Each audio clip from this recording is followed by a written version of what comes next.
అంటున్నారు. ఇంత జరుగుతున్నా మీరు అదే వ్యాపారంలో ఉన్నారు. తెలుగుదేశం పార్టీగా దాన్ని పూర్తిగా ఎండగట్టడంలో వైఫల్యం కనిపించడం లేదా? నేను ఆ వ్యాపారంలో ఉన్నానని మీకు ఎవరు చెప్పారండి? నేను రియల్ ఎస్టేట్ వ్యాపారం చేయనండి. నేను ఎర్ర ఇటుకలు తయారు చేసుకుని ఈ స్టేజ్కి వచ్చానండి. ఊరు తిరిగి లారీతో ఇటుకలు అమ్ముకుని ఈ స్టేజ్కి వచ్చానండి. మీ కుటుంబ సభ్యులు కూడా ఎవరు లేరు? మా వాళ్ళు ఎవరు కూడా మాకు అది రియల్ ఎస్టేట్ చేయలేదండి. రియల్ ఎస్టేట్లు, బ్రాందీ వ్యాపారాలు, ఇంకొక వ్యాపారాలు, ఇసుక వ్యాపారాలు ఏవి చేయలేదండి. నేను చేసింది ఒక ఎర్ర ఇటుకలు తయారు చేశాను. ఆ ఎర్ర ఇటుకలు అమ్ముకుంటామండి. చిన్నది పెద్దది చేసుకుని ఈ స్టేజ్కి వచ్చానండి. మరి జరుగుతున్న ఈ భూదందాలు కావచ్చు, అంటే ఏ పార్టీ అని కావచ్చు, ఎందుకు తెలుగుదేశం ఎండగట్టడం వైఫల్యం చెందుతుంది? వైఫల్యం చెందలేదండి. ఎందుకంటే జగన్మోహన్ రెడ్డి ప్రభుత్వం కాబట్టి మేము ఎన్ని పోరాటాలు చేసినా వాళ్ళు చెప్పిందే చేసుకొని పోతున్నారు. ఇవన్నీ మా గవర్నమెంట్ వచ్చిన తర్వాత వెలికి తీస్తామండి. అక్కడ తొంగుడిపల్లి కొండ ఉందండి. అది ఏ అనుమతులు లేకుండా పని మొదలు పెట్టారు.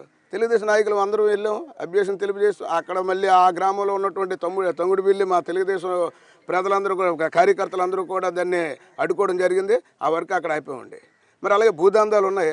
మరి మా ఎయిర్పోర్ట్లో కొంత ఏదైతే గవర్నమెంట్ ల్యాండ్స్ ఉన్నాయో వాటిని వాళ్ళు సొంతంగా వాళ్ళ బినామీల పేరుని రాసుకొని అమౌంట్లు వేసుకున్నారు. దానికి కూడా 150 ఎకరాలు బయటకు వెళ్ళకుండా అయిపోయాం. మరి ఇలాంటివన్నీ ఉన్నాయండి. ఇంకా మరి కొన్ని ఉన్నాయి. అవి మనం చెప్పినా సరే వాళ్ళకి వినిపించదు కదా ఇప్పుడు.